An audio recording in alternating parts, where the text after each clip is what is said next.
You know, when you think about Christmas, the carols, the tree, all the gifts, it feels like it's been this way forever, right? But what if I told you a lot of those traditions, they were actually radically reshaped by one guy, a monk, no less, during the Protestant Reformation? Today, we're digging into the real story behind Martin Luther and Christmas. So really, how much of your Christmas celebration actually comes from this one German monk from like 500 years ago? Well, the answer, it's a lot more surprising and, yeah, complicated than you might think. Let's get into it. Okay, first up, the music. We all have this idea of Martin Luther as this amazing Christmas songwriter, right? The guy who wrote some of our all-time favorite carols. But is that actually true? All right, let's tackle the big one right away. You know the song. It's even called Luther's Cradle Hymn sometimes. The story is so sweet that he wrote it for his own kids. But did he really? Nope, not even close. The answer is a hard no. I mean, the history on this is crystal clear. Away in a Manger is actually an American carol, and it didn't even show up until the 1880s. That's more than 300 years after Luther died. The whole story was basically a marketing ploy, a myth made up to make the song sound older and more important. Get this, there wasn't even a German version of it until 1934. Okay, so if he didn't write the most famous carol that's attached to his name, what did he do for Christmas music? Well, this is where it gets super interesting. See, Luther's real genius wasn't about inventing something brand new. It was about taking something people already loved and, well, reforming it. And that brings us to this key idea. It has a fancy name, contrafactum. But don't let the name fool you. The idea behind it is simple, and honestly, it's brilliant. You take a popular song, like a folk tune that everybody already knows how to sing, and you just write new religious words for it. Bam! All of a sudden, church music is something everyone can join in on, instantly. And here's a perfect example of how this worked. So, there was this old folk tune from the 14th century. It was actually part of a popular riddle game. Luther took that catchy melody, and he did this for his own family's Christmas celebration back in 1534, and he just swapped out the lyrics. He took the whole good news idea from the original and turned it into this beautiful story about the angel's message to the shepherds. So these are some of his real musical legacies. Yeah, he wrote some original hymns, he adapted others, and he translated a bunch of old Latin hymns into German so that regular people could actually understand them. But the biggest thing, the truly revolutionary part, is that last point. He insisted that everyone should sing, the whole congregation, together in their own language. I mean, he literally gave people their voice back in church. All right, let's shift gears to another Christmas icon, the tree. And you guessed it, the story here is just as famous and just as much of a tangled mess. I bet you've heard this story. It's such a beautiful picture, isn't it?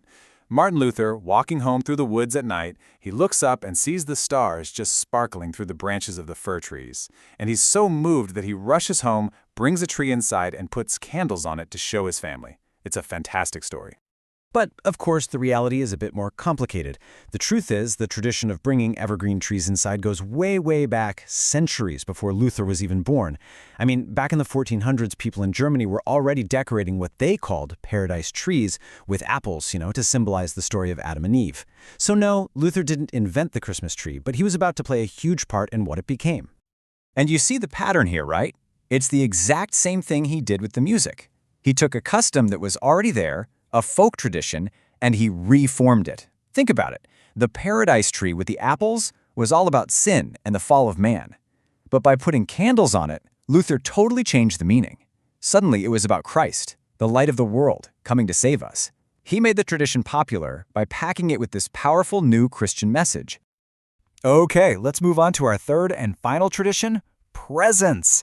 And believe it or not, Luther even had a hand in changing who brings the gifts on Christmas. So before Luther and the Reformation, the big day for getting presents was December 6th, St. Nicholas Day. But Luther wasn't a fan of that. So, in his own home, he just changed it. He made up a new tradition where the gift giver was the Christkind, which means Christ's child, this sort of angelic figure. And the presents showed up on Christmas Eve instead. So why bother changing it? Well, for Luther, it was all about theology. He was really worried that the Catholic Church was paying way too much attention to saints. By moving gift-giving to Christmas Eve and saying the gifts came from the Christ child, he put the focus squarely back on Jesus. For him, the birth of Jesus was the ultimate gift from God. Now, you'd think, since Luther was so into Christmas, that all the other Protestant reformers would be too, right? Ha! Not even close. In fact, a huge, bitter fight over Christmas was just getting started. So while Luther is over here lighting candles on his tree and singing carols with his family, you've got other major reformers, guys like John Calvin in Switzerland and later the Puritans in England, who wanted to get rid of Christmas completely. They thought it was just a man-made holiday full of Catholic superstitions. Some even called it a satanic practice. And if you want to know how intense this was, just listen to this quote from John Calvin. It's Christmas morning, 1550, and he is furious because more people came to church for Christmas than for a regular Sunday service. Let's just say he wasn't exactly feeling the holiday cheer. And their whole disagreement really boiled down to one fundamental difference. Luther's philosophy was basically, hey, if the Bible doesn't say you can't do it, it's fine. But Calvin's was the total opposite. If the Bible doesn't specifically tell you to do it, then you must get rid of it. And this massive difference in thinking affected everything, from which holidays you could celebrate to what kind of music you could even have in church. So, after all this, busting some myths, finding out the real story, what is Martin Luther's actual lasting impact on Christmas? You know, I think this one quote from one of his last Christmas sermons really nails it. For Luther, Christmas was all about this huge, overwhelming, cosmic joy. He really believed that the news of God becoming a human being was so amazing that everything in creation, the angels, the animals, you name it, just laughs with pure delight. So, in the end, that's his true legacy. He wasn't the great inventor of Christmas traditions, he was the great reformer.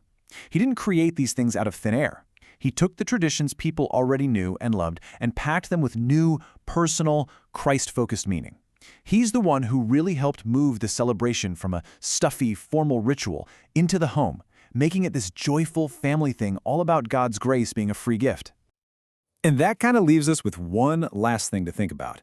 What Luther's story really shows us is that our traditions are never set in stone. They're always changing, always being reshaped with new meaning. So this year, when you're putting up your tree or singing those carols, maybe it's worth taking a second to ask yourself, what do these traditions really mean to you?